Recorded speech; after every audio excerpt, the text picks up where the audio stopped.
ஆட்சியை பார்க்கும் பொழுது ஒரு பழைய எல்லாருக்கும் தெரிஞ்ச ஒரு பாட்டு தான். திராவிட முன்னேற்ற கழகம் தமிழ்நாடும் தொடர்ந்து நீட் தேவையில்லை, நீட் ஒழிக்கப்பட வேண்டும், நீட் அகற்றப்பட வேண்டும் என்ற நிலைப்பாட்டை தான் எப்பொழுதுமே எடுத்திருக்கிறோம்.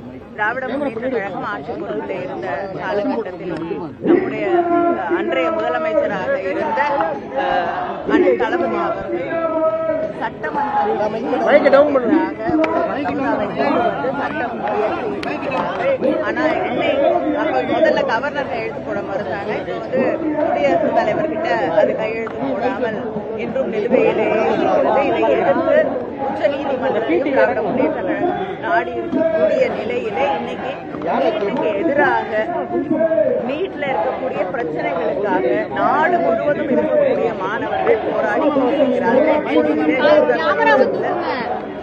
இந்தியா முழுக்க இருக்கக்கூடிய பல்வேறு பகுதிகளில் இருந்து மாணவர்கள் அங்கே போராடி கொண்டிருக்கக்கூடிய சூழல்ல அவங்களுக்கு எதிராக வன்முறை கட்டவிழ்க்கப்பட்டிருக்கிறது. ஆனா அதே போல ஒரு நிலை தமிழ்நாட்டில் இருக்கக்கூடிய ஒரு சூழலை பார்க்கும் பொழுதுதான் அதிர்ச்சியாக இருக்கிறது. தமிழ்நாடு எப்பொழுதுமே நீட்டுக்கு எதிரான ஒரு மாநிலமாக இருக்கிறது. யார் ஆட்சி பொறுப்பிலே இருந்தாலும் தொடர்ந்து போராட்டங்கள் நடைபெற்றிருக்கிறது. ஆனா இன்னைக்கு மாணவர்கள் ஒரு கட்சியின் அலுவலகத்துல அவங்களுடைய போராட்டத்தை தொடர வேண்டிய ஒரு சூழல் தமிழ்நாட்டிலே இருக்கிறது.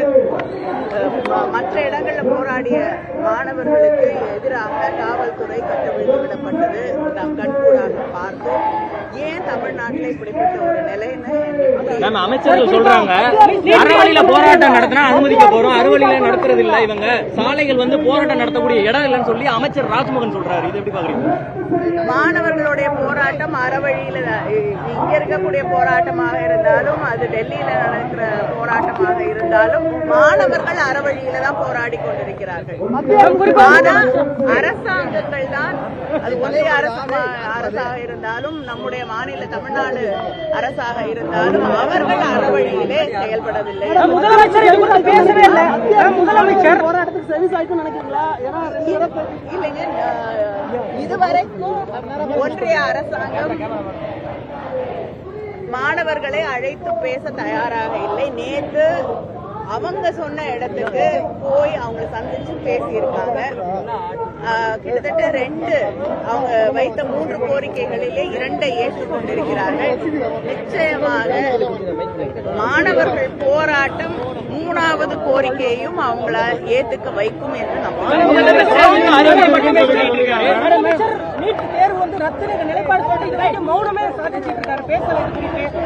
மத்திய அரசு கூட பெயர் திமுக எனக்கு சில நேரங்கள்ல தமிழ்நாட்டில் இருக்கக்கூடிய ஆட்சியை பார்க்கும் பொழுது ஒரு பழைய எல்லாருக்கும் தெரிஞ்ச ஒரு பாட்டு தான், மௌனமான நேரம். இது ஒருவேளை தமிழ்நாட்டுக்கு மௌனமான நேரம்.